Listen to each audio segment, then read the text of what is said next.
Part of being one of the most exciting and innovative entertainment art forms on the planet is that gaming had to reach that planet in the first place. It might seem supremely obvious that a given game is successful in one area, thus it should be ported across and language swapped to work elsewhere, but the reality of localization often hits a number of snags. And I kinda think they're all fascinating to pick apart. Hopefully you do too. Where key terms, weapons, items, and even character catchphrases can immediately need a change if a certain region's nomenclature clashes with the artist's intent. Sometimes entire plot points are modified or overhauled, and in other cases, they're just forgotten about. The latter couple are sometimes the most integral to focus on, but over the years, various localization teams have clearly struggled communicating the nuances of a particular script or scene. This results in scores of major alterations that entire chunks of the globe just aren't aware of. I'm Scott from WhatCulture.com, and these are 7 video game translation errors that changed major story events. Number 7, Colonel Campbell's time paradox. Metal Gear Solid 3, Snake Eater. Following Metal Gear Solid 2 showing everyone the power of the PS2's graphical capabilities, seriously, it still looks pretty astonishing to this day,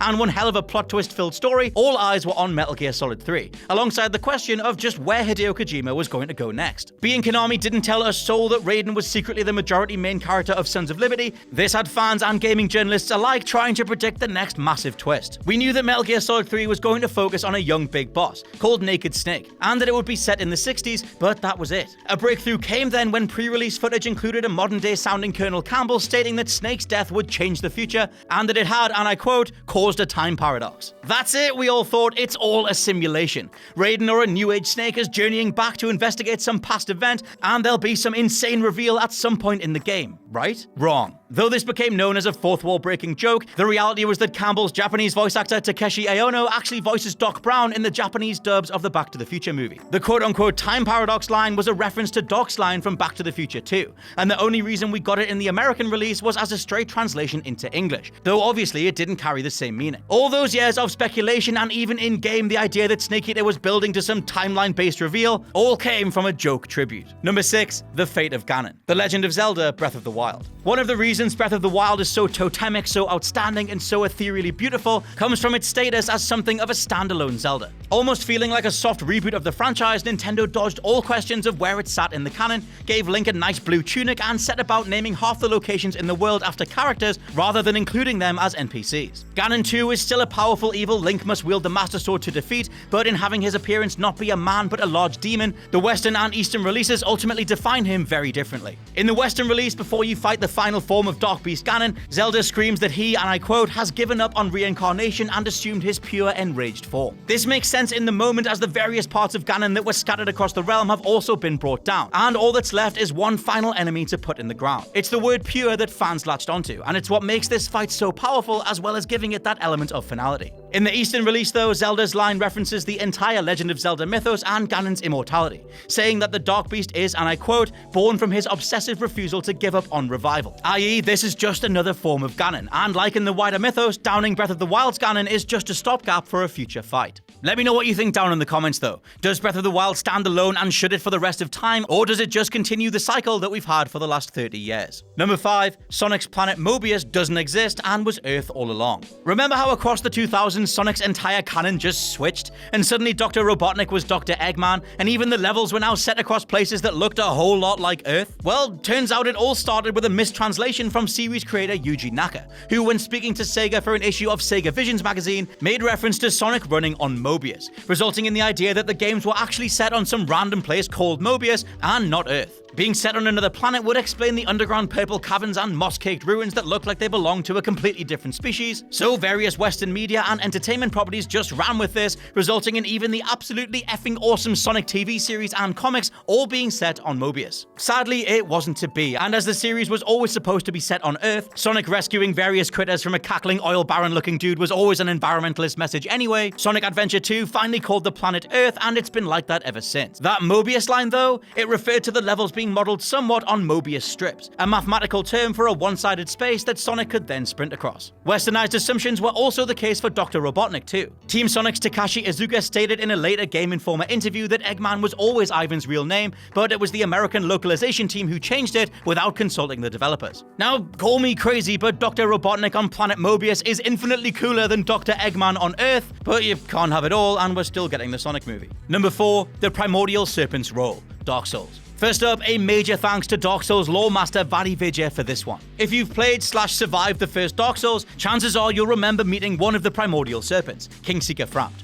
A giant, rabbit-with-teeth-looking thing that gives you the ability to fast travel between bonfires, Frampt opens up the game in a way that you hadn't even thought of. Still, Dark Souls lore is famously vague and interpretive up front, but even after delving into the various item descriptions, you could still be left with a head-scratcher or two. For the primordial serpents, a more apt translation for the West would have been the world serpent, immediately drawing comparisons to Jormungandr, Norse mythology's world serpent whose body encircles the earth and whose mind understands time, both past, present, and future all at once. You might remember Jormungandr as the whopping great white snake from the new God of War. Knowing that this is what From Software were trying to connote, both Kingseeker Frampt and Darkstalker Cath's dialogue and respective roles make a ton more sense. Frampt gives you the Lord Vessel to move around more freely, letting you become powerful enough to stop Gwyn, ultimately hinting at the wider light versus dark state of the Dark Souls world and how balance must be restored. Without this simple tweak, the Serpent's role in everything is all that more vague and it's easily missed. Number 3, two of Metal Gear Solid's characters are drastically different between East and West. This is less an error depending on how much you want to define an artist's original text as gospel, and more a look into how different regions' entertainment will only accept certain affectations and characteristics. Point being, another massively, almost uncategorically influential video game whose defining installment is beloved across both the East and the West is Metal Gear Solid,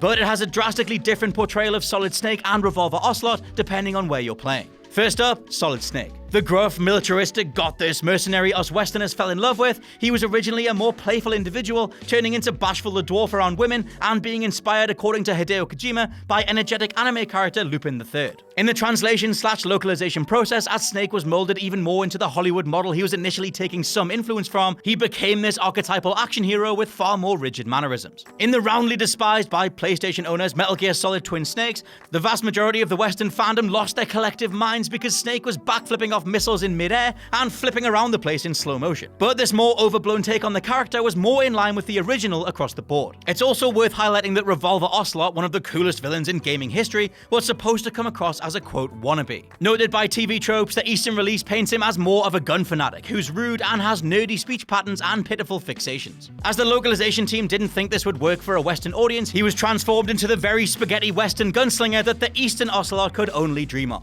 Number 2, Kingdom Hearts nobodies categorically do not have hearts. For as long as Kingdom Hearts has been a thing, I've been confused as to what a heart even was. Sometimes they're referred to as more of a soul, i.e. not a physical thing, and others it'll feel more direct, as though the dialogue is referencing a sense of health and charisma within Sora and his companions. Other times, a heart will just be a vessel and something that's talked about as having a capacity or a specific purpose. That's just the tip of the iceberg when it comes to the complex noodle pile of plot threads that is Kingdom Hearts, but it's worth pointing out that because heart is also an English word and there are various heart-shaped entities within the Kingdom Hearts lore, this idea of physicality for a heart started to develop for Westerners, even though in Japanese, heart means what makes you, you. The Japanese read allows for having a heart to equal having a soul, which is all well and good, but after the franchise introduced nobodies, beings without heart, the Western side of the fandom began to question just what nobodies could even be. This is a conversation that's raged for many years now, but the reality is that a heart in Kingdom Hearts was never a real physical thing.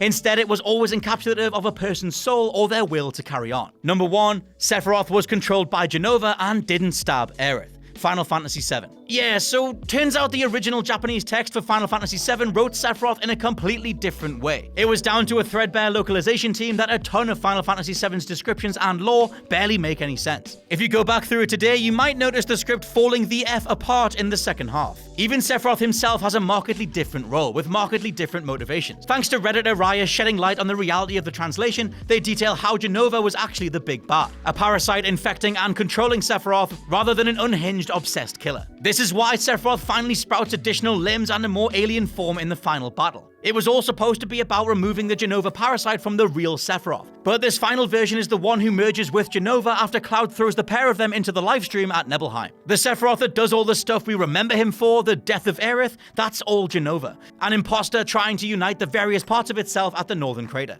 This massive, ludicrously seismic plot twist is in the Western game, but you'd barely take it on board because it's resigned to 2 sentences, with Cloud literally saying, "I'll explain later," only to never do so. Back to Aerith, and the humble flower girl didn't die to Sephiroth, but Jenova, an alien wiping out the one ancient who could weaponize holy materia to bring it down. Rias describes how at the game's end, Sephiroth's persona is at the forefront, but it's Jenova's instinct and will that lives on through him, driving him to destroy. We get a taste of this when the game takes all control away from you before Aerith's Sephiroth's death, only leaving the commands to try and strike her down as Cloud. In the original Japanese script, all of this is spelt out way more. As Shinra inject Jenova cells into prospective soldiers only to regulate them with Mako, Cloud's body never took to the treatment, hence the headaches and blackouts. But Jenova keeps trying to control him regardless, whilst also guiding fake Sephiroth towards the north. This spells out that the voice in Cloud's head was pretty much Jenova the entire time. Knowing Jenova's true role as the main overarching villain, stringing both Sephiroth and Cloud along, makes for a far more satisfying ending in every respect when Aerith uses the power of the lifestream to repel Meteor,